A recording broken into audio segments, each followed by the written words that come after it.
Olá, boa tarde, 1h mais 6. É uma segunda-feira e o Sala de Redação está chegando com você aí para discutir as principais questões do futebol. E lembrando que na última sexta-feira de cada mês você perdeu. Eduardo Gabardo, tens alguma informação nova? Tem Cavani, tem tanta coisa para falar aí, Gabardo? Não, Gabardo não tem. Davi Coimbra. Gabardo deve estar atrás do Cavani. Deve estar atrás do Cavani. Ele está atrás do Cavani o tempo todo aí. Mais um pelotão. Davi, eu tenho por hábito ler as tuas colunas, Davi, e eu penso assim que tu tá... Sócio do Davi? Sócio do Davi? Tu não lê a gente, Pedro. Não, só o Davi. Magoado agora. Só o Davi. Faz isso muito bem, Pedro. Faz isso muito bem. Mas tu anda bem pessimista com o Grêmio, né? Não, eu estou sendo realista. Eu estou apontando indícios, Pedro. Estou apontando provas, estou apontando o que está acontecendo para deduzir o que vai acontecer.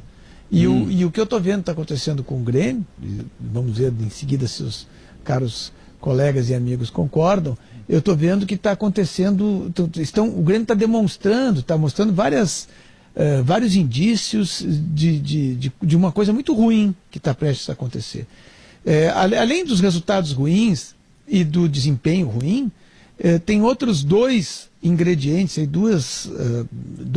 dois sinais que o Grêmio está apresentando. Foi isso que eu escrevi, inclusive. Né, que são os jogadores expulsos e os jogadores lesionados. Isso está acontecendo, isso acontece quando os times que estão indo à falência, porque os times tomam um gol, por exemplo, e não sabem mais como reagir. É aquela história, quando tu está num avião e tem uma turbulência forte, a tripulação toda já sabe o que fazer. Ela é rápida, mas ela não tem pressa, ela não fica nervosa, embora ela fique atenta, né? Porque ela sabe que tem uma dificuldade e ela sabe como lidar. Um time, quando toma um gol, por exemplo, quando está numa dificuldade, e se o time está bem treinado, os jogadores sabem como é que eles vão se posicionar. Eles sabem o que eles têm que fazer, eles sabem como reagir a partir daquilo. E o Grêmio é o contrário, ele não sabe. Ele fica aflito porque ele não sabe o que vai acontecer. Ele não sabe se ele vai conseguir reverter a dificuldade, porque ele não tem aquela indicação de como proceder. É isso que está acontecendo. Por isso que os jogadores correm a mais e acabam expulsos ou acabam lesionados. Acabam estafados no final do jogo, porque estão correndo mais do que deveriam, porque eles não sabem como correr. Então isso está apontando, está indicando, e o Grêmio, por enquanto, está se safando mais ou menos, porque teve 6 empates, poderia ser muito pior, né? Mas está apontando a tragédia no caminho do Grêmio. Ou, não vou dizer que vai ser rebaixado para a segunda divisão, porque tem muito time que é pior, e o Grêmio tem suas boas individualidades, né? Mas, olha, prepare-se, torcedor gremista, para humilhações até o final do ano, se continuar assim. Concorda com isso, Diogo? Eu não seria tão tétrico assim quanto o Davi, né? Eu acho que o homem está terrível. Outros...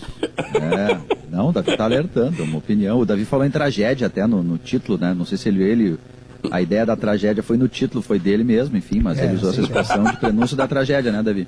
Isso. Eu acho até que, assim, o Grêmio, embora não tenha vencido o Fortaleza, dentro da atuação dentro do Grêmio no campeonato, ele jogou já pior do que isso, né? Em relação a outros jogos, ele até foi um pouquinho melhor. No segundo tempo, especialmente, ele até conseguiu criar por baixo algo que ele não vinha fazendo. O que eu acho que está acontecendo, e falando em termos assim filosóficos gerais, como o Davi propôs, é que os adversários estão perdendo medo do Grêmio. O Grêmio não está mais impondo respeito como impunha antes. Então o Fortaleza vem aqui na Arena, e ao contrário do que o Renato disse ontem, não se retrancou. O Grêmio finalizou mais e tal, mas a posse de bola, que é um índice que o Pedro detesta, eu sei, mas eu faço isso para provocar mesmo, o Fortaleza teve 45% de posse de bola. Ora, não é um time que se retranca. O Inter teve 82 ontem. Mas a posse de bola o Inter ontem, eu posso até falar depois, o Inter ontem não jogou futebol, Pedro. O Inter ontem jogou Tai Chi Chuan. Foi Tai Chi Chuan. Bola na direita. Que é isso? Tai Chi Chuan, movimentos leves, organizados e lentos, né? Uma prática milenar japonesa, né? A bola ia lá no Rodinei, aí o Rodinei dava no Pedro Henrique, que dava no Musto, que era o professor da aula de Tai Chi Chuan, ele parava, olhava, dava no Cuesta, o Cuesta fazia amplitude lá com o Moisés, aí porta fechava, voltava, tudo de novo. Aí podia ficar a noite inteira, pedir mais 10 minutos de acréscimo com Tai Chi Chuan. Tai Chi Chuan. Pedro, nunca viu Tai Chi Chuan nas praças aí, os velhinhos fazendo Tai Chi Chuan? Nunca vi. Não te lembra, o Pedro Ernesto, quando a gente estava na China? Que a gente via os... A primeira vez que eu vi Tai Chuan, não sabia que era, foi no jogo do Inter. Não, e olha que o Pedro vai na China, não é de hoje. Não, sim, eu fui na China quando o Grêmio jogou lá jogou contra o Beijing, lá no Estádio dos Trabalhadores. Lá. Não, faz tempo e que na eu vou Olimpíada, China. né? Não, na Olimpíada eu não fui. Eles me tiraram da escala. Mas só para terminar, Pedro, só para terminar, o Grêmio de alguma parte também faz um pouco de Tai Chi Chuan. Ele é lento, assim, ele está girando a bola com mais lentidão. Porque para furar defesas bem colocadas, como a do Fortaleza, que não era retranca, ele tentava jogar, ou retrancas, como foi o Goiás, por exemplo, que esse sim botou um caminhão todo lá atrás só para se defender. Outro troca passes rápidos, que era uma marca do Grêmio, que agora não acontece mais, outro tem drible. O Grêmio, o PP está lesionado, mas é um driblador. O Ferreirinha, o Grêmio trouxe de volta. Ele é um cara que dribla, está entrando agora. O Inter não tem um driblador no elenco de jogadores, né? Então ele vai ter muitos problemas contra retrancas. Leonardo, e no fim das contas, Pedro, então no final das contas, para esse Tai Chi Chuan do Inter, eu vou ter que me inscrever num curso de yoga e meditação e tal, para ser mentalmente apto a ver um jogo como o de ontem, né? Isso, porque realmente, Pedro, fazia quase um ano que eu não ficava triste como torcedor do Inter, porque a minha última tristeza mesmo, da minha lembrança, obviamente foi a perda do título da Copa do Brasil, 18 de setembro do ano passado. Iria fazer um ano se não fosse o jogo de ontem, porque realmente, assim, a gente continua vendo os mesmos erros que são cometidos independente de elenco, de direção, de treinador, de jogadores. O Internacional tem um problema seríssimo mesmo nesse sentido, assim, de sempre ressuscitar aquele que está cambaleando nas últimas posições da tabela, né? Nem sempre em último, mas em penúltimo, mas na zona de rebaixamento, um time que vai mal. O Internacional não consegue se impor diante disso, né? E realmente isso deixa o torcedor preocupado, deixa o torcedor triste, deixa o torcedor brabo. Eu tenho certeza que hoje provavelmente o Inter deixou de ter uma meia dúzia de sócios mesmo, porque tem torcedor que reage assim com fúria mesmo, né? E essa fúria que a gente queria ter, vendo que a gente queria ver os jogadores tendo em cima do lanterna do campeonato, jogando com um jogador a menos desde os 2 minutos de jogo, né? Isso não se confirmou, né? Acho muito fácil ressuscitar um time que está na lanterna, jogando com 10 homens praticamente o jogo inteiro. Tu bota 2 zagueiros, 2 volantes, né? Tu bota jogadores que jogam para trás, não para frente. Tu precisa ir para frente, tu bota os caras que jogam para trás, e aí ou para o lado e está resolvido o problema. Guerrinha, sem nenhuma agressão. Comentasse o jogo do Inter, e certamente tu fosse dormir assim, pensando o que poderia ter acontecido, essa coisa toda. Então, o Sala de Redação traz a oportunidade para que tu possas externar teus pensamentos. Pedro, eu resumi o Inter ontem numa palavra: incompetência. Tu enfrentar um adversário que é frágil, candidatíssimo a cair, com 10 jogadores a partir do 2º minuto do jogo, tu levantar 60 bolas na área e terminar com um volante ou 2 volantes em campo e um zagueiro central de centroavante, é incompetência completa. Completa. Ah, mas não sabe como é que vai, não tem jogadores para furar a linha. Bom, com 20 minutos de jogo, a primeira providência, tu tira o Musto. Não precisa mais do volante. Recua alguém com passe, não deixa ele no meio dos zagueiros, se mexendo para tudo que é lado que não tem espaço, que é o D'Alessandro. Começa a botar um pouco mais de velocidade, bota o Galhardo naquela altura do jogo, que tu vai espremer o adversário desde os 20 minutos do primeiro tempo. Não, eu vou deixar para fazer isso faltando 5 ou 6. E nem vou fazer todos. O Musto eu não posso tirar, porque o Musto tem que carimbar a bola para o Cuesta. Tem que carimbar a bola para o Pedro Henrique. Não posso tirar.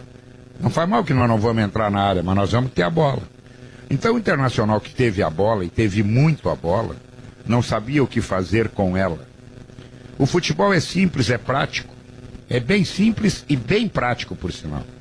Basta que tu tenha iniciativa. Eu dias atrás falei aqui que eu tinha muita curiosidade para ver o Inter sair atrás no marcador, coisa que não havia acontecido ainda, como é que ele iria reagir. Eu ontem vi. Ele não tem soluções para uma reação. O Inter tem que sair na frente. Se não sair na frente, complica tudo. E a coisa vai encardir, a coisa vai ficar pior. Eu vou dar um tempo para esses 2 estrangeiros que chegaram agora. O centroavante perdeu 2 gols ontem, que centroavante não pode perder. Ele, o goleiro, ele bateu de calcanhar na bola, facilitou a vida do Tadeu. E, não sei, aquela hora ali é hora de botar para dentro. Se é o Guerreiro, bota para dentro. Se é o Galhardo, bota para dentro. Eu vou dar uma esperada, é muito cedo, eu sei disso. Mas o Internacional precisa criar mecanismos. E olha, o Internacional até andou treinando aí durante a pandemia. Mas andou treinando o quê?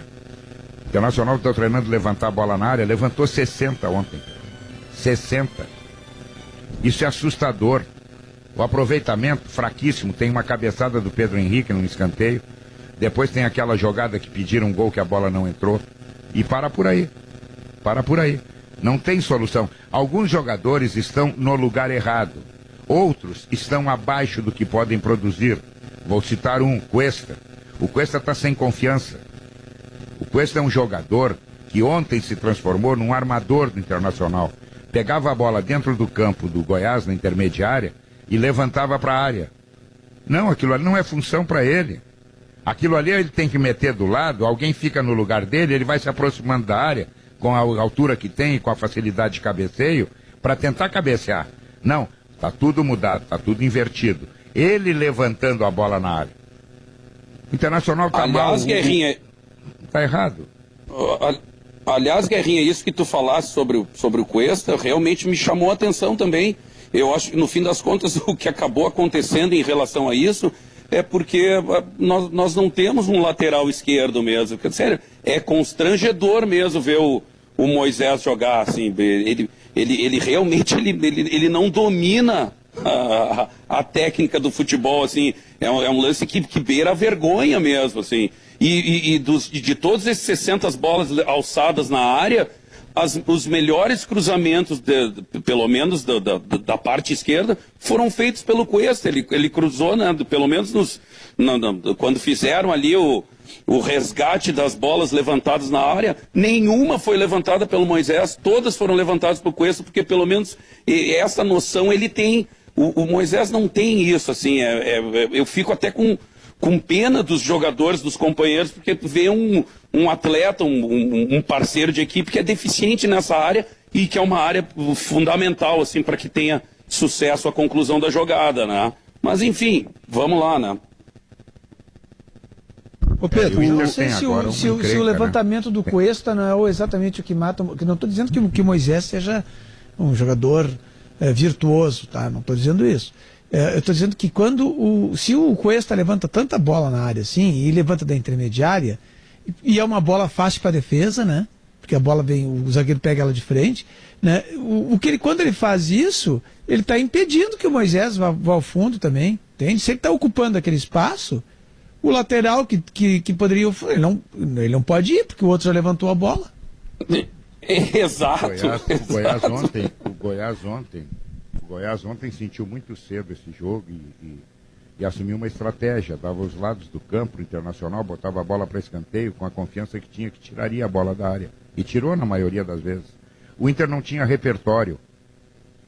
O Inter ontem... Aliás, o Inter está tendo dificuldades em vários jogos. Aí eu ouvi no final do jogo o Cudê dizer assim, o time dos caras foi todo para trás. Foi o Inter contra o Atlético Mineiro. Foi o Inter. É que a gente não se esquece do ontem, né? A gente lembra do hoje, do amanhã. Não. E o ontem, como é que foi? Não foi a mesma coisa? Foi. O Atlético também não teve competência para fazer o gol no Internacional. Como o Inter ontem foi incompetente para fazer um gol no Goiás. E isso preocupa. Porque pela frente terá adversários mais fortes do que o Goiás. E se sair atrás, como é que sai da encrenca? Como é que se vira na encrenca? Mantendo com 10 jogadores um volante que não entra na área, que não pisa perto dos atacantes. Para que manter o volante? Tira o volante. bota alguém que trabalhe bem a bola ali para ela sair redonda de trás, bota os dois, espeta os dois laterais do lado da área adversária, bota mais gente dentro da área com qualidade, que era o Galhardo que estava no banco. Meu amigo, foi uma incompetência completa. Aí no final ainda, precisava mais tempo. Teve 88 minutos para fazer um gol no Goiás e não fez. Não dá para reclamar. Foi uma questão de repertório, né? Como o Guerrinha disse, faltou pro Inter. E é normal porque é um time que está em construção, um time que está criando soluções, né? A gente surpreendeu-se quando ele jogou contra o Atlético, e jogou de forma mais fechada, fez o gol e se trancou. E isso é um outro modo de jogar.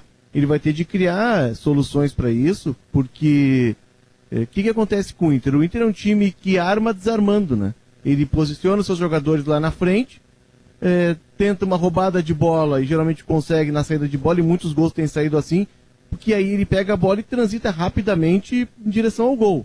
Essa é basicamente a ideia de jogo do Inter. Só que ontem o Goiás, e talvez até forçado, se o Goiás não tivesse o jogador expulso, ele até poderia ter saído mais, mas na carência técnica dele, acho que ele faria também com 11. Talvez saísse um pouquinho mais, mas não muito. O desenho do jogo seria aquele. O Goiás deu a bola pro Inter, e aí o Inter ficou sem saber o que fazer. Então, faz parte da construção da equipe dele, do trabalho dele, e se o trabalho dele é um trabalho de longo prazo, como o Inter tem um contrato de 2 anos, criar alternativas, até porque o Inter, como líder hoje, ele vai enfrentar muita gente que vai se trancar lá atrás, que vai se fechar lá atrás, e precisa de jogadores que driblem, Como é que tu faz para abrir espaço numa defesa que tem 4 na frente do goleiro e 4 na entrada da área? Tu tem que ter drible, tem que ter jogador de drible, e faltou isso pro Inter ontem. Agora esse jogo aí, Pedro, boa tarde a todos, do Inter contra o América de Cali, nesta quarta-feira, no estádio Beira-Rio, ele é fundamental. Primeira coisa, Gabardo, que a gente precisa esclarecer, Gabardo, e tu, como um grande repórter, um cara muito ativado, esse jogo sai. Eu estou falando sério. Por quê? Porque tá com dificuldades, parece, pro América de Cali chegar, né? Ele vai ter que fazer uma loucura aí para chegar em Porto Alegre, né? É que tem uma determinação, Guerrinha, que é a seguinte: a proibição momentânea de chegada de voos internacionais nos aeroportos do Rio Grande do Sul. Então, a América de Cali vai fazer o seguinte trajeto: sai de Cali, reabastecimento em Santa Cruz de la Sierra para Florianópolis, e aí pelo aeroporto de Florianópolis será a chegada do voo internacional, e aí esse voo segue de Florianópolis para Porto Alegre.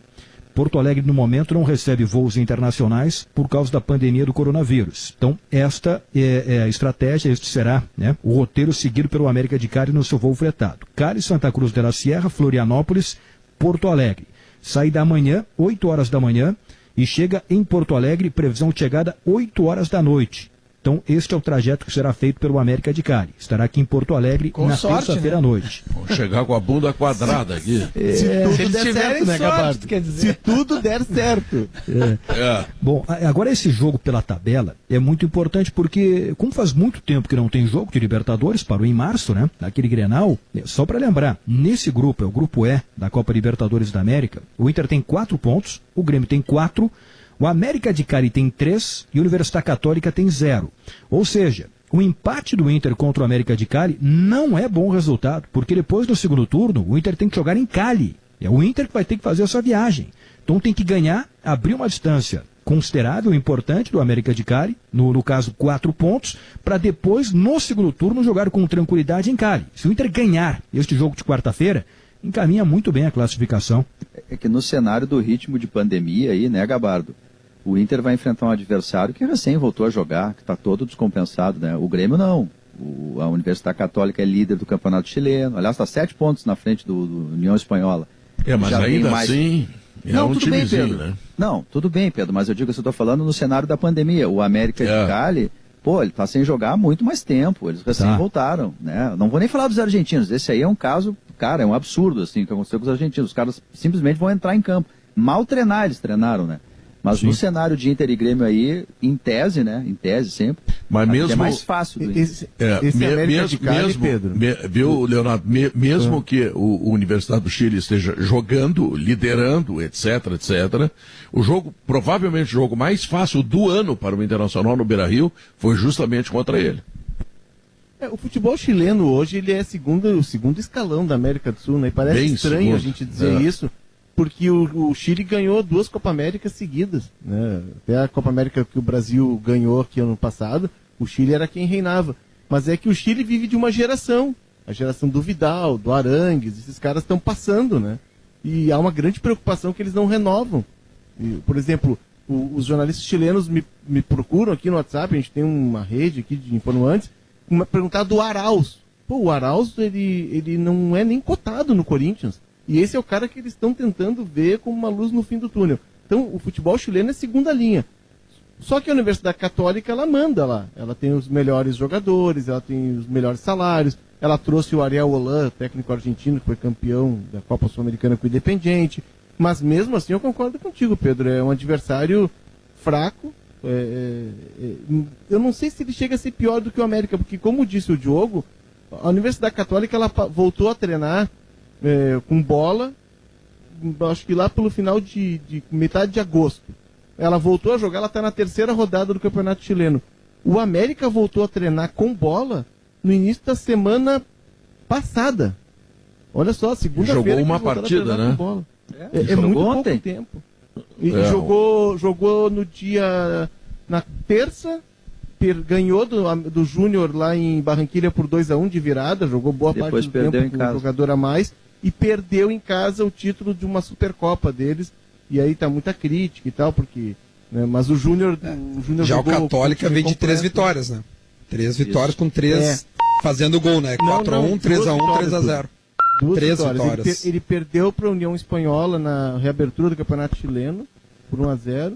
E aí ele ganha. Depois ganha de 4-1, depois ganha de 3-1, depois ganha de 3-0. 3 vitórias. Ontem ele ganhou de 3-0 do Audax italiano.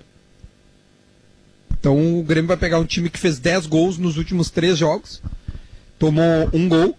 Aí tá, mas tomou 2 gols em 3 jogos, nos últimos 3 jogos. Mas os adversários que ele pega. Eu não sei se o. Duda.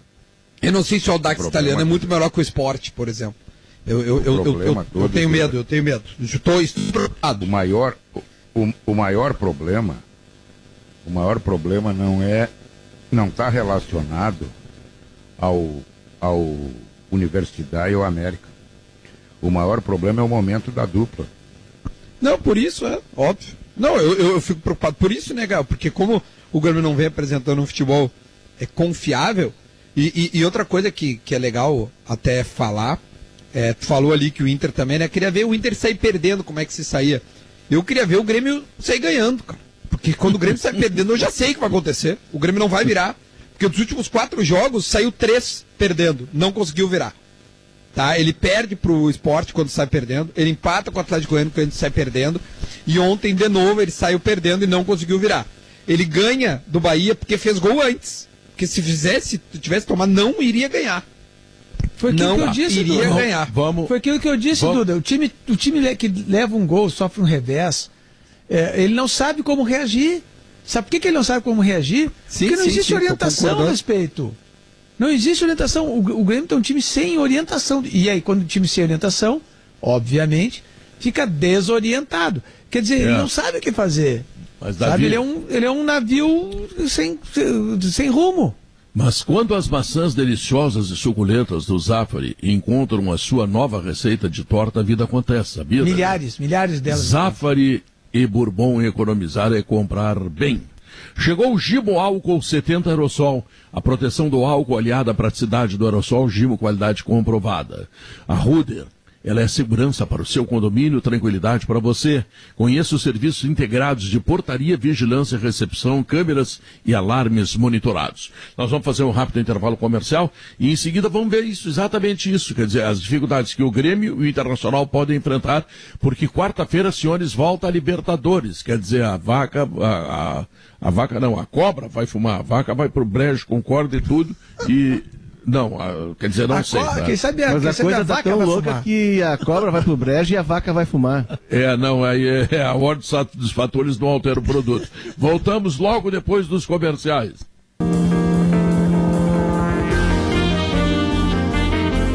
1h37. Se você está procurando... Eu só vejo bacalhau em borracharia.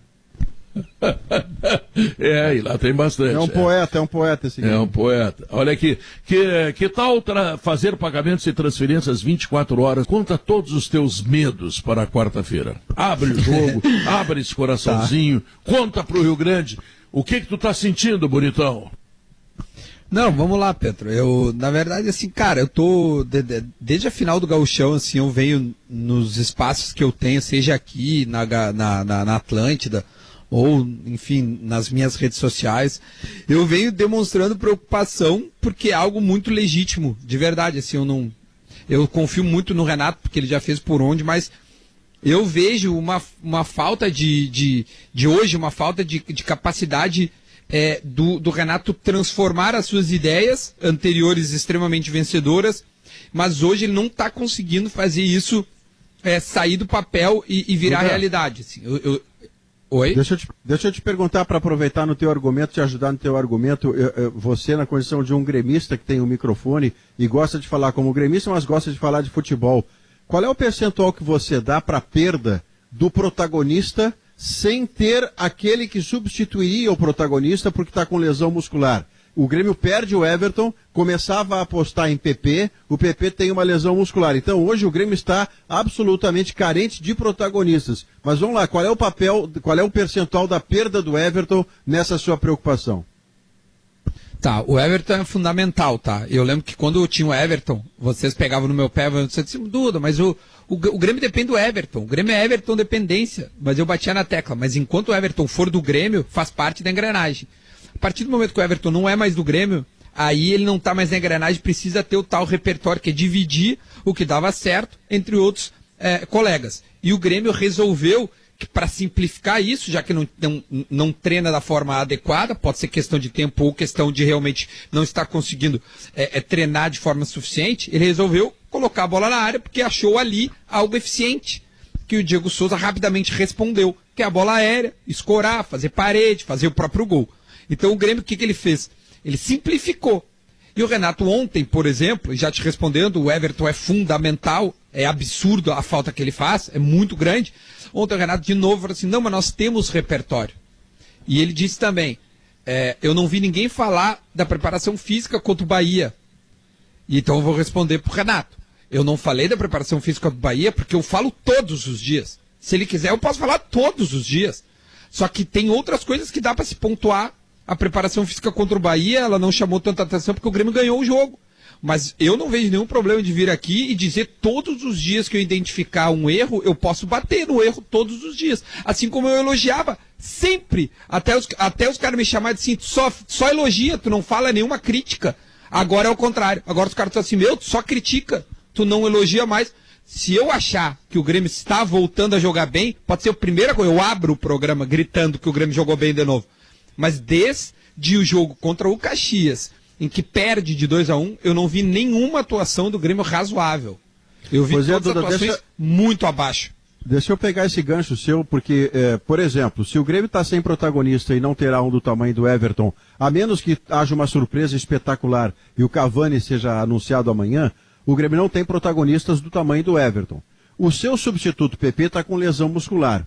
O seu meio armador, que já viveu muito tempo atrás no melhor momento e não consegue recuperar o futebol, até porque parece estar curando uma lesão e emendando na outra, que é o Jean-Pierre, tudo isso faz do Grêmio, me parece, hoje, perder dois titulares do tamanho do Jean-Pierre e do PP, torna o Grêmio um time muito perto do comum. Porque o outro jogador que mudaria o status do time do Grêmio para cima, acertando passes e fazendo a roda girar, ele não está conseguindo jogar meio tempo.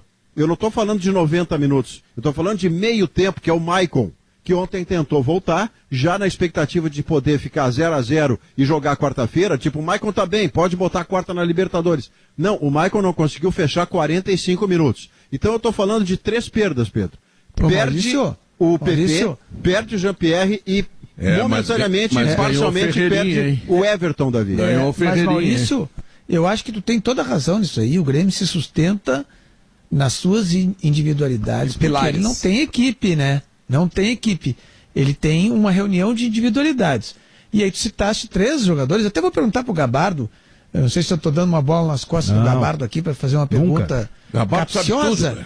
Esses jogadores, o Maicon, o Jean-Pierre e o PP e outros mais, quando é que eles voltam? Porque sem essas individualidades, sem essa reunião de individualidades, que não formam uma equipe, mas pelo menos tem jogadores que, de repente, um lance iluminado resolvem. Quando é que eles voltam, Gabardo? Pois é, vamos lá, um por um aqui, Davi. Kahneman, Jean-Pierre, Vitor Ferraz, Maicon, PP. Bom, Kahneman, desse jogo agora de quarta-feira no Chile, ele está fora. Talvez volte na semana que vem no Clássico Grenal pela Copa Libertadores da América. Jean-Pierre está fora do jogo de quarta-feira no Chile contra a Universidade Católica. Tem chance de voltar na semana que vem no Grenal. Talvez até possa jogar alguns minutos no final de semana pelo Campeonato Brasileiro. Mas para o Grenal da semana que vem... Contra o Palmeiras, né, Pedro? Mas para o Grenal da semana que vem, certamente Jean-Pierre estará em campo. Vitor Ferraz será reavaliado hoje e tem alguma possibilidade de viajar para o Chile, mas o Orejuela deverá ser titular na quarta-feira. Maicon, hoje será reavaliado também. Aliás, o Maicon hoje está completando 35 anos de idade. Para quarta-feira acho muito difícil, mas não se tem uma ideia ainda da extensão da lesão de ontem. PP. Bom, o PP já está recuperado. O problema é que ele está suspenso na Libertadores e não pode jogar contra a Católica. Mas para o final de semana e para o Grenal, o PP vai ficar à disposição. Posso fazer uma fica claro aí é que pro Grenal, Léo, pro Grenal da semana que vem, provavelmente todos voltam. Vai estar todo mundo à disposição do Renato. O Duda falou da questão física ali do Grêmio, que o Grêmio cansa, e o Davi no bloco anterior já tinha feito a observação. O time que está mal organizado em campo, que está mal distribuído, que taticamente tem problemas, ele acaba correndo muito mais, ele acaba se desgastando muito mais. Mas tem um outro ponto que me chama a atenção no Grêmio, que está se tornando repetitivo. Os jogadores param por lesão, o tempo de volta ele é demorado e por vezes eles voltam e a lesão se repete. Foi o que aconteceu com o Maicon, foi o que aconteceu com o PP recentemente. A gente não pode esquecer, o Guilherme Guedes parou, vai fazer 40 dias, não voltou ainda. O Grêmio precisa resolver essas questões. O Grêmio no início do ano fez uma revolução no seu departamento, trocou pessoas para tentar descobrir por que, por exemplo, no Flamengo no ano passado, os jogadores se machucavam e voltavam e o Grêmio tinha esse problema de que a demora para voltar. Eu acho que isso é uma investigação que o Grêmio precisa abrir. Porque isso acaba tirando, por exemplo, o Maicon ontem, a gente estava na transmissão e estava vendo o jogo, as imagens do Maicon, a indignação do Maicon, que, por ter sentido de novo a lesão, e foi uma lesão que ele sente com 24, 25 minutos de jogo. E o Maicon se lesionou lá contra o Caxias, no primeiro jogo da final. Ele entra no jogo daqui pelo emblema que ele é, por tudo que ele representa, mas ele entra no final, mais para marcar a presença dele. Então é um problema que o Grêmio vai ter de resolver, porque em um calendário muito apertado, problema recorrente de lesão acaba impedindo que o técnico construa uma ideia de jogo, né? Eu queria fazer uma vírgula aí na questão da Everton dependência, né? Porque olha só, quando o Grêmio se atrapalhou no começo da Libertadores do ano passado, lembra que fez 1 ponto em 3 jogos na Libertadores? Eu lembro, inclusive, o jogo foi contra a Católica, que o Grêmio perdeu de 1-0 e jogou, olha, foi uma geleia geral, jogou pior do que os últimos jogos aí contra o Sport, Atlético Goianiense. O Grêmio jogou muito mal. Aí o Renato volta para Porto Alegre, dá uma entrevista surpreendente no pós-jogo e anuncia que o Luan sai do time e anuncia a entrada do Jean-Pierre e do Matheus Henrique no lugar do Michael. E lá tinha Everton. O Grêmio estava jogando mal com o Everton lá. O que o Grêmio faz aí para mudar? O Grêmio mexe no meio-campo. Então, olha, o problema central do Grêmio está no meio-campo. É o meio-campo do Grêmio que passa a marcar menos. Ontem contra o Fortaleza, o Oswaldo e o Romarinho, na hora de ir para frente eram atacantes, na hora de defender eram laterais. E o Alisson, não sei se talvez ele tenha uma ideia de que ele virou a joia da coroa agora, porque saiu o Everton. E a mesma coisa o Everton lá do outro lado, eram menos operários. Então, o meio-campo do Grêmio marca menos e cria menos. Não sei se a questão assim tão fundamentalmente óbvio. Mas acho que perder o Cebolinha é horrível, né, Duda? Mas acho que tem outras. Sim, não, é que eu acho que o sistema defensivo ele é mais do que os dois volantes, os dois zagueiros, os dois laterais. É um sistema, né? Tipo assim, e o Grêmio, a tática do Grêmio, a estratégia do Grêmio é toque de bola, é ficar com a bola, é tipo assim, quanto mais tempo, né, nós tivermos a bola, melhor. É uma ideia que é do Renato, assim, que ele não tem conseguido ficar com a bola, não tem. Foi, exatamente, por isso. Então ele não consegue mais. Aí como ele não consegue mais, ele tem. Vai. Deixa eu botar a colher. É claro que o Everton, ninguém discute o Everton. O Everton é diferenciado. Tanto é que o preço do Everton é muito acima de qualquer outro jogador do elenco do Grêmio, né? Mas eu vejo que o Grêmio está com uma dificuldade adicional. Tanto é verdade que ele está atrás de um centroavante. Vai dizer, pô, Guerrinha, mas o Diego faz os gols, perfeito. Só que a forma do Diego jogar, o Grêmio estava desacostumado. O Diego não tem velocidade, o Diego não tem mobilidade, o Diego tem capacidade de concluir. Isso é verdade, não se tira dele. Mas o Grêmio não está acostumado com esse jogador. O Grêmio tinha sempre um jogador de movimentação naquela área do campo. Um jogador que abria espaço, um jogador que tabelava, um jogador que driblava, um jogador que agredia, que concluía e que muitas vezes até nem fazia gol, mas proporcionava essa oportunidade aos seus companheiros. Então eu vejo que o Grêmio está atrás de um centroavante destas características. Isso também está ajudando o Grêmio a mudar a sua forma de jogar. Agora contra o Fortaleza não se viu muito, mas anteriormente se viu bastante. O Grêmio levantar a bola na área. Por quê? Porque ele entende com propriedade que não dá para entrar tocando tendo um centroavante que não é centroavante de tabela, não é centroavante de drible, não é centroavante de rapidez de movimentos. Então ele precisa mudar. E isso está alterando também na falta de gols do Grêmio. O Grêmio está fazendo muito poucos gols. Apesar do Diego estar cumprindo sim a sua parte, mas a característica do Diego traz prejuízo para o coletivo. Podem notar isso. O Grêmio muda a sua forma de jogar por causa do centroavante. Mas e é verdade, Guerra, pelo seguinte, ele não sai tanto da área para abrir espaço para infiltração. Na verdade, a presença do Diego ela muda o eixo do Grêmio. Eu me lembro que o Jael, com todas as dificuldades técnicas dele, com tudo, o Jael era um cara que ele era um centroavante que ele não jogava em função do gol dele, do êxito dele. Ele jogava em função do time, ele escorava, ele segurava o zagueiro, ele abria espaço. Teve tantos gols aí com escoradas do Jael. E o Diego é o contrário, o time tem que jogar em função dele. E bem como disse o Guerra, o Diego é um cara de pouquíssima mobilidade. E quando ele sai da área, até ele chegar a se posicionar como centroavante para arrematar, leva muito tempo. Isso vai somando isso, faz do Grêmio um time de transição muito lenta. É impressionante mas como de todos os problemas do Grêmio, o Diego Souza é o menor, né? É isso que eu queria dizer, Davi, me permite aí uma vírgula bem rápida. O diagnóstico está correto, que disse o Guerrinha, mas o problema não é o Diego, porque eu lembro que quando o Grêmio tinha o Barros de centroavante, o Barros não era um cara de super movimentação, inclusive já tinha passado os 30 anos. E eu me lembro que a gente não, mas o Barros, acho que o Barros era mais forte. Mas no tempo do Barros, daí... Diogo, no tempo do Barros, tu tem razão. Sim. O Grêmio não tinha esse meio-campo movediço. Isso aí. Hoje então, o Grêmio tem um meio-campo movediço que depende muito da movimentação também do centroavante. Que abre o saía da área, né, jogadores de trás irem. Claro. Mas o Barros saía. Inclusive a gente discutia assim, olha só, o Barros, em vez do Grêmio se adaptar ao Barros, que já era um cara mais em fim de carreira, mais dentro da área, o Barros está saindo da área, porque ele está se adaptando ao jeito de jogar do Grêmio. E o meio-campo do Grêmio fazia isso acontecer.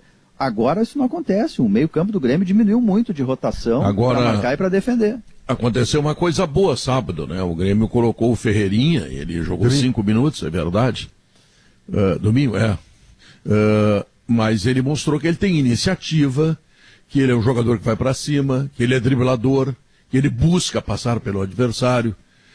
E o Everton, esse que veio de São Paulo, ele tem aquele golaço contra o Caxias e não tem mais nada de contribuição. Mas o Everton, Pedro, é bom você tratar esse tema, porque o Everton chega para ser o que ele sempre foi nos clubes anteriores. A carreira de um jogador, como de um jornalista, vamos pegar a carreira do jogador.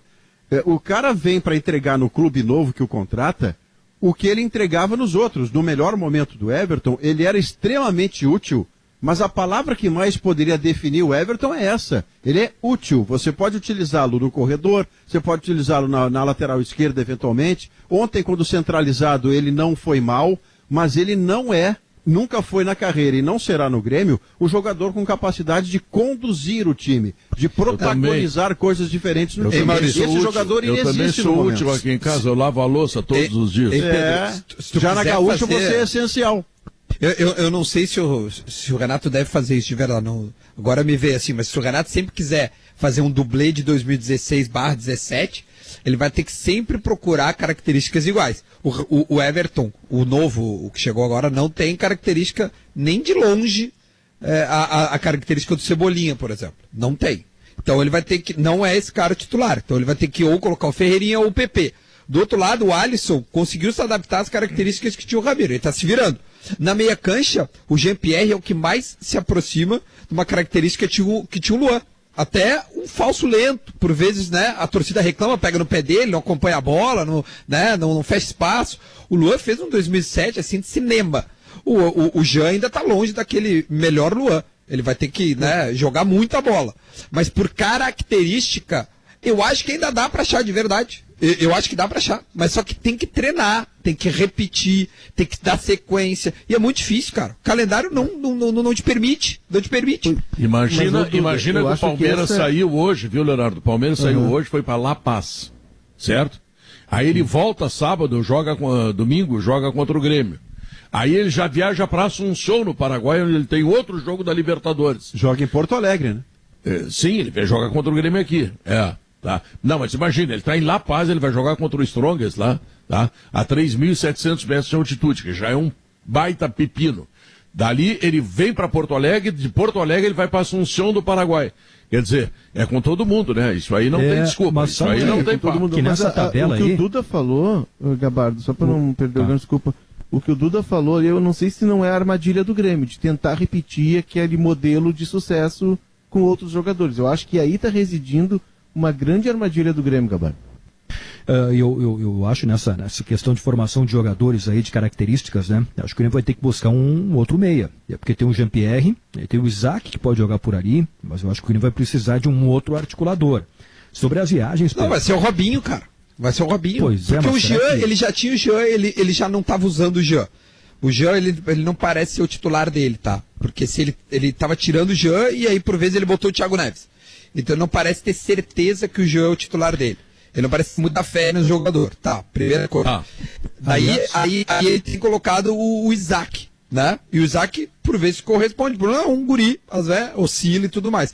Eu não sei se não vai ser o Robinho, de verdade. Enquanto o João não correspondeu. Tá, olha aqui. Aliás, o Robinho foi escrito com a camisa 10, né? Depois do comercial. E o Jean não. Depois do comercial nós vamos falar sobre Robinho, sobre montagem do grupo do Grêmio, sobre os problemas do Inter, mas eu quero lembrar que se você não está afim de cozinhar, né? Galeto Mamma Mia, sabor e seu segredo, 30,37 mil. 30,37 mil, Galeto Mamma Mia. LG, leite gaúcho, tradição e qualidade desde 1959, com 4 mil famílias no Rio Grande do Sul, produzindo o mais gaúcho de todos os leites LG. Nós voltamos depois dos comerciais e das notícias. Estamos de volta, 2h04, Banrisul. INSS. Bom, Pedro, Gabardo, tu chegasse a colocar no papel o que pode ser a escalação do Grêmio. Vamos fazer esse exercício aí, como é que o Grêmio vai jogar lá? É, claro que sim, né, Pedro? É importante porque o Jean-Pierre vai continuar de fora, né? O Maicon dificilmente vai jogar e o PP está suspenso. Então vai ser um time com problemas na escalação. Bom, Vanderlei, Orejuela deve continuar como lateral direito, dupla de zaga com o Jeromel e o David Braz, Kahneman continua fora, lesionado, e na lateral esquerda, o Cortez. No meio-campo, o Matheus Henrique volta. Eu colocaria uma dúvida entre Darlan e Lucas Silva.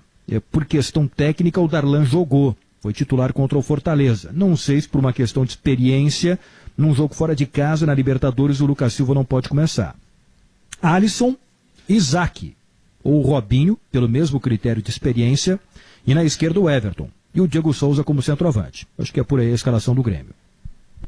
Muito bem, se tivesse que arriscar do Inter... vai lá. Eu acho que a do Inter depende, né?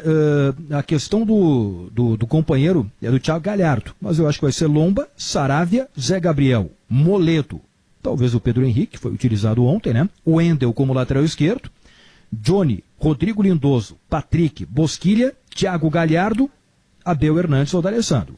Eu acho que vai depender, né? Se o Cudê quiser a presença do D'Alessandro com o Thiago Galhardo mais adiantado no ataque, ou se ele quiser o centroavante, o Abel Hernandes, que não foi lá muito bem no jogo de ontem. Rodrigo Lindoso e Johnny?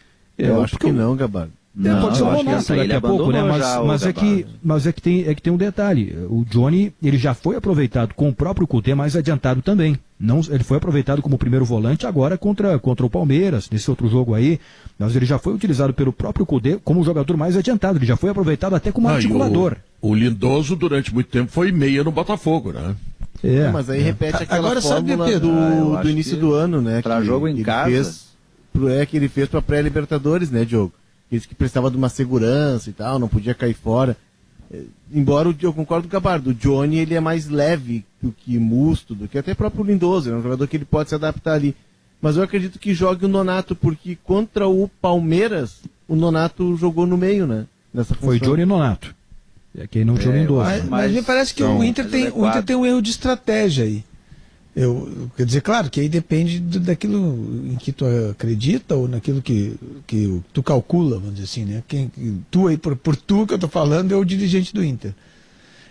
Porque assim, se tiver que pensar num campeonato mais fácil de vencer, por incrível que pareça, o campeonato mais fácil de vencer para o Inter é o brasileiro. No brasileiro, tu vai enfrentar, claro que o Inter perdeu pontos importantes ontem, né? Ainda mais devido às circunstâncias. Mas vai enfrentar o Atlético Goianiense, vai enfrentar o Goiás, enfrentar o Curitiba, tá, e vai vencendo, vai levando 3 pontos.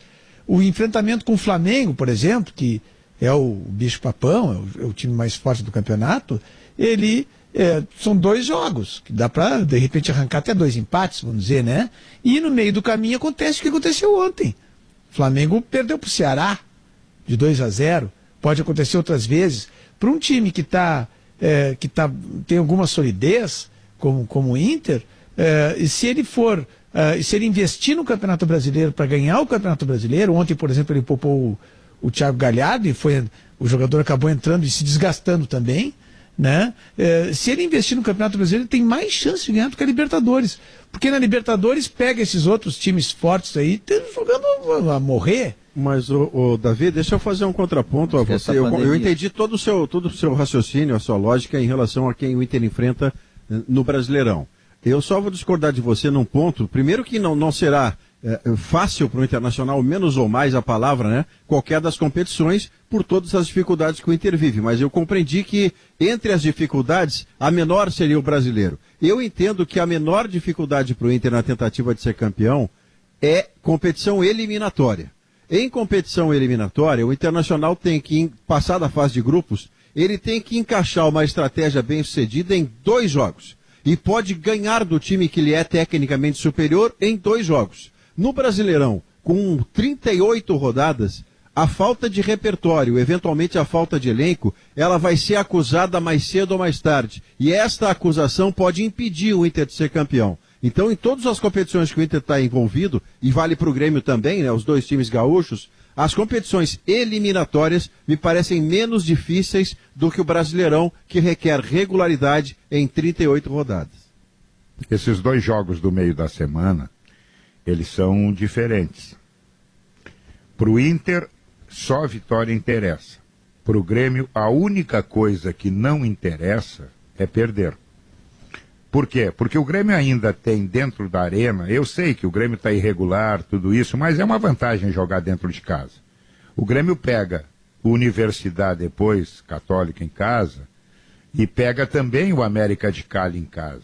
Então o Grêmio fazendo, vamos botar aí, no pior cenário, um empate contra os chilenos agora, 5, ganhando as 2 em casa, ele vai a 11. A 11 está dentro, passou. O Inter precisa ganhar do América de Cali para abrir 4 pontos contra o América e depois vai ter que beliscar uma vitória fora. Ou contra o próprio América, que aí liquida tudo, né? Ou contra o Católica, para fazer 10. Então, os jogos do meio da semana, eles têm pesos diferentes. E o Grenal que tá colocando... tem a obrigação de ganhar, o outro tem a obrigação de não perder. E pra Católica, Guerrinha, esse jogo contra o Grêmio é o jogo o da último vida deles na Libertadores. É o último. Porque É o fim da eles linha. perderam Ou pro ganha América ou de Cali morre. em casa, né? O último ganha jogo ou do morre, América de né? Cali, inclusive antes da quarentena, foi a vitória sobre a Católica, lá em Santiago. Então, depois ela só recebe o Inter, acho que é na última rodada. Aí já passou quase toda a água por baixo da ponte, né? É. Agora o detalhe do Grêmio... O né, jogo que o do Grêmio... Internacional é simplesmente decisivo na quarta-feira. A Porque o Inter sai vaga depois, do né, Inter Guerra? passa pela quarta-feira. O Grenal a gente tira o efeito local, né? De mandante ou não, isso se perde com a questão de torcida e é clássico, né? O Grêmio pode chegar no Beira-Rio e ganhar, o Inter pode ir na Arena e ganhar. Mas depois o Inter sai fecha a Libertadores com os 2 jogos fora. É porque nessa questão de viagens, depois da viagem do Grêmio para Santiago, o Grêmio não viaja mais nesta fase de grupos da Libertadores, porque tem o Grenal e depois esses 2 jogos que o Guerrinha citou. Na última rodada contra o América de Cali e na penúltima contra a Universidade Católica, os 2 em casa. E o Inter, ao contrário, viaja 2 vezes. Viaja. E aí, Pedro, olha como agora é um jogo atrás do outro. Porque o Inter tem esse jogo contra o América de Cali, semana que vem tem o Grenal e na outra semana já tem o jogo de Cali. Então, essa vitória para o Inter é fundamental para não ter que depender de resultado em Cali lá contra o América. Ô Pedro, eu sei que nós vamos ter pouco tempo agora, você ainda vai chamar um intervalo comercial, mas eu quero propor, se não para hoje, porque só resta um bloco, mas para amanhã, que a gente coloque um olhar de pauta sobre 2 coisas que estão acontecendo recorrentemente, muito graves e que não acontecem só no Brasil, mas acontecem aqui também. Primeiro, o episódio que houve com o Neymar na França, de um jogador espanhol dizendo macaco com um palavrão logo a seguir. Já tem no oficial do PSG, Maurício. Como? Já tem, desculpa te interromper, só para não perder o gancho mesmo, já tem nota oficial do PSG se colocando absoluta e inteiramente a favor do Neymar nessa acusação sobre racismo. Pois é, isso tem que avançar, como o Lewis Hamilton está passando agora na FIA, é inacreditável o que está acontecendo. O Lewis Hamilton na FIA está sendo investigado pela FIA por ter usado uma camiseta que fazia referência a uma ação racista policial nos Estados Unidos. E a outra coisa, Pedro, que se repete aqui, houve lá no episódio Figueirense e houve ontem na chegada do Corinthians a São Paulo, integrantes de torcida organizada hostilizando no nível perto do linchamento profissionais que tentaram fazer o seu melhor no Rio de Janeiro e perderam o jogo. Isso aconteceu lá no treinamento do Figueirense, aconteceu ontem numa chegada de aeroporto, jogadores cruzaram os braços 30 segundos depois que dá o centro do início do jogo, mas isso não está bastando. Isso está acontecendo com uma intensidade e com uma recorrência enorme, Pedro, e só vai parar talvez, se nós não tomarmos alguma atitude, só vai parar quando houver morte. Quando um desses morteiros atirados no treinamento atingir um jogador, quando alguém agredir um jogador, ele for pro chão e quebrarem uma perna dele, isso é muito grave e eu acho que nós temos que tratar desse assunto. Bom assunto, Maurício. Inclusive para a gente discutir assim, por que os clubes às vezes recebem esses mesmos caras de organizados quando estão numa crise, recebem no CT, não estou falando especificamente de Corinthians, né? Mas tem um universo aí que faz essas gangues serem alimentadas pelo universo do futebol. Né? A gente às vezes chama ô Diogo, a culpa maior nesses episódios são dos clubes. Parem de patrocinar, parem de financiar. Alguns recebem mais do que isso, né? Como disse o Guerrinha, os caras abrem o CT e botam os torcedores a conversar com o jogador e treinador. Não foi como disse o Diogo. Tem razão, tem razão. Isso é culpa da demagogia da democracia. A democracia é muito bom como sistema de política para um país, para uma cidade, para um estado, mas não é boa em todas as instâncias. Numa empresa, por exemplo, nem sempre ela é boa. Essa democracia aberta dos clubes, ela causa exatamente isso aí. O que os dirigentes fazem? Eles patrocinam torcidas porque os torcedores votam neles. Porque agora tem mais esse ingrediente, né, Davi? Em muitos clubes, o associado vota, né? E aí essa relação acaba sendo produtiva depois ali na frente. E o mais curioso nisso, o Maurício, que é um cara do samba, é que a torcida que foi lá receber os jogadores daquela forma, se tiver carnaval em São Paulo, né, pela questão da pandemia, o tema dela, Maurício, seria tolerância e paz. É fantástico, fantástico. Tolerância e paz é muito bom. É porque acontecem coisas que avançam, Pedro, e quem nos ouve. Por exemplo, integrantes de organizadas começam a fazer um filtro de poder e se miscuírem no poder institucional do clube. Há conselheiros oriundos de organizada. Se eles são boas pessoas, se eles não são violentos, tudo bem. Eu não vou partir do princípio de que eles são violentos. Mas eu devo e posso partir do princípio de que todos os episódios de violência têm integrantes de organizada. Então, se nem todos os de organizada são violentos, toda a violência tem organizadas. E isso precisa ser contido de alguma forma. E tem um outro braço, Maurício, que a gente precisa levar em conta, tá? Que essas organizadas, como diz o próprio nome, né? Elas acabam se tornando empresas paralelas ao clube, mas que vivem do rendimento do clube. Elas escolhem o clube vai mal, os negócios dela também vão mal. A Gaviões da Fiel vende mais objetos, Léo, do que objetos licenciados do Corinthians. Não tem nenhuma dúvida. Ela tem produtos dela licenciados, isso, né? É uma lesão ao clube. E aliás, Davi, essa questão da democracia, eu acho que o problema é a demagogia, ponto, e não a democracia, enfim. Mas essa organizada aí do Corinthians, que foi lá e chegou a cercar os jogadores, os caras ficaram com medo de ser agredidos. A gente está naturalizando... Os jogadores entraram correndo no ônibus, né? Que loucura, naturalizando isso. Algo absurdo. Essa torcida organizada também participou dos protestos agora há pouco, não faz muito tempo, pedindo democracia no país, lembra? É verdade. Essa mesma torcida. Não, os caras... Imagina, tu tem ali um desses líderes de torcida, ele tem, sei lá, vamos supor aqui, 30 mil adeptos, seguidores, que fazem o que ele determina. Olha o poder que esse cara tem. Ou essa meia dúzia de líderes de torcida tem. E assim, Davi, imagina isso, cara. Claro, e com esse contingente, Davi, eles produzem material, eles vendem camisa, eles vendem boné. E o clube estando embaixo, o torcedor não vai comprar camisa, não vai comprar boné. Então eles não estão preocupados com o rendimento técnico do clube. Eles estão preocupados que o rendimento técnico do clube está afetando as finanças de algo que já ganhou vida própria. Que está ligado ao clube, mas tem vida própria. Eu estou preocupado com o intervalo comercial, que eu vou chamar agora, e logo em seguida a gente volta para concluir o Sala de Redação. São 2h22, a última parte do Sala de Redação. Lembrando ao nosso ouvinte uma vez mais que quarta-feira tem rodada da Copa Libertadores da América e o Grêmio joga no Chile, né, contra a equipe da Universidade do Chile, e o Internacional recebe o América de Cali. E o Guerrinha estava situando aí, o que eu acho rigorosamente verdade. Hein? Lembrando do Cicobi, tá, Pedro? Não te esquece, né? Seja qual for o teu plano, Cicobi, cooperativa, tem todo o crédito, faça a sua parte. Legal.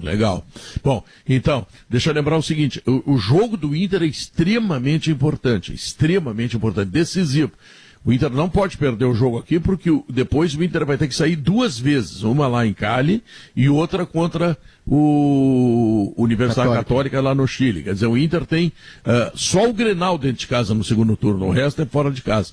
A situação do Grêmio é mais tranquila neste momento, mas não significa dizer que o Grêmio não tem que somar pontos também. Enfim, é uma rodada muito importante, vocês concordam com isso, né?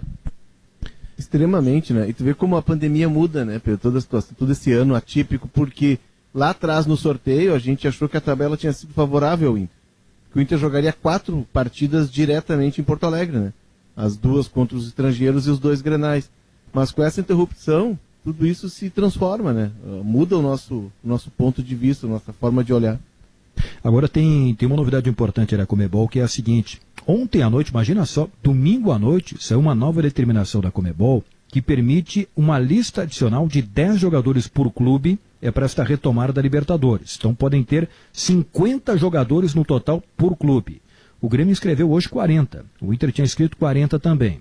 Bom, essa é uma determinação que visa atender às necessidades dos clubes argentinos que foram muito afetados pelos casos de Covid. E muitos casos, né? E o regulamento da Conmebol é claro. Não existe possibilidade de adiamento de jogo, não tem data para adiar o jogo. Então pode ter 15, 20 se não casos chegar de Covid. é VO, né? É VO. Se não colocar lá 7 jogadores em campo, é VO. Então não tem como adiar. Por isso que ela está dando essa possibilidade de inscrição de até 50 jogadores por clube. Então coloca os garotos da base e vai para o jogo. Os argentinos estão sofrendo muito com isso. O River, por exemplo, pega o São Paulo quinta-feira no Morumbi.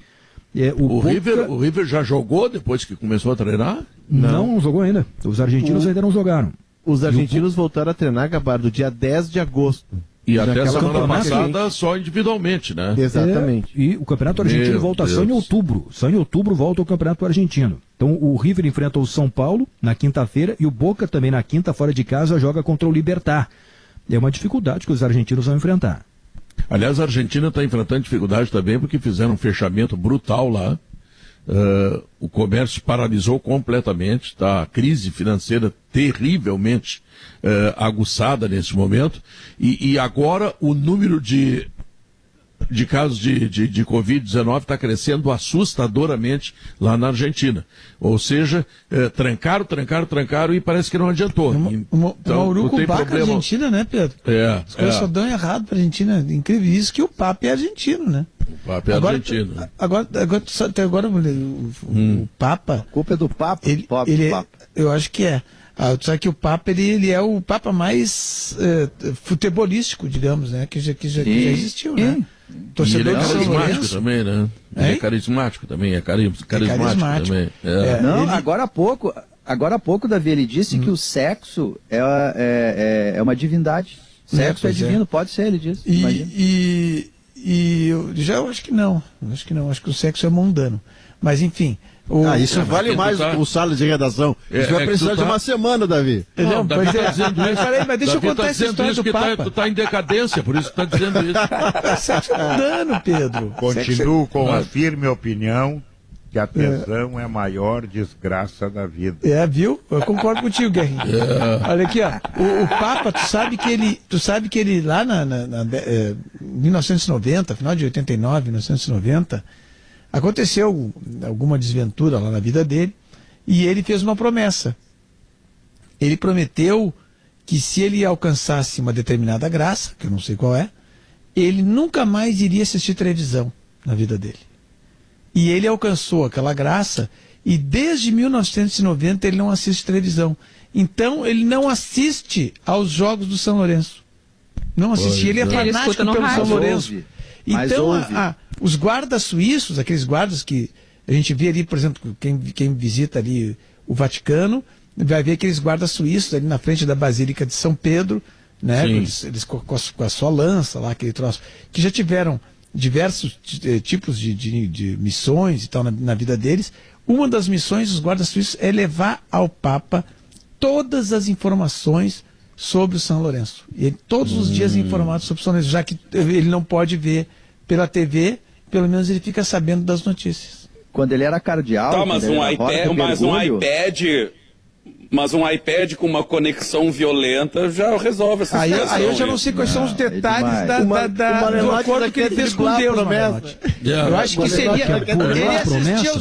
Ele assistir aos jogos pelo computador seria lograr ao Senhor. Claro, eles cumpriram a promessa. Quando ele era cardeal... A promessa era TV. A promessa era TV, não era streaming. Só que ele faltava agora o Papa vendo a Netflix no computador. Eu tô jogando com o regulamento embaixo do braço. Quando ele era cardeal só, Davi Malenotti, quando ele era só é ótimo, quando ele era cardeal ali na Praça de Maio, ele saía da Cúria, atravessava a Praça de Maio e ele ia reclamar da arbitragem com os caras que vendiam jornal ali. Ele escutava pelo rádio, botava a culpa no árbitro. É verdade isso, eu entrevistei caras que diziam isso ali, vendiam. É um papo diferente, gente. Então aqueles pertinho, Diogo, na Avenida de Maio, tem uma loja, uma tenda do São Lourenço. Tipo, a 2 quadras da Praça de Maio tem uma tenda do São Lourenço. Acredito que ele também frequentava, né? Porque ele é muito fanático pelo clube. Então aquele slogan, o brasileiro não vive sem rádio, pode se estender ao Papa não vive sem rádio também, né? Porque não pode ver televisão. Também. Bom, vamos falar com o alemão, porque como nós não podemos viver sem rádio, vem aí as informações. Namorada, Pedro. Papa tinha O quê? namorada, ele teve namorada obviamente, antes de fazer seus votos, né? Ele tinha namorada, ele disse isso. Ô Pedro, O Papa não era de fechar- ferro, né? Hein? O Papa não era de ferro. Para, Guerrinha. Vamos parar com isso. Alemão, o que fechar, tu tem Pedro? de novo aí, Alemão? Pedro, Gaúcha Mais hoje começa com uma reportagem especial do Thiago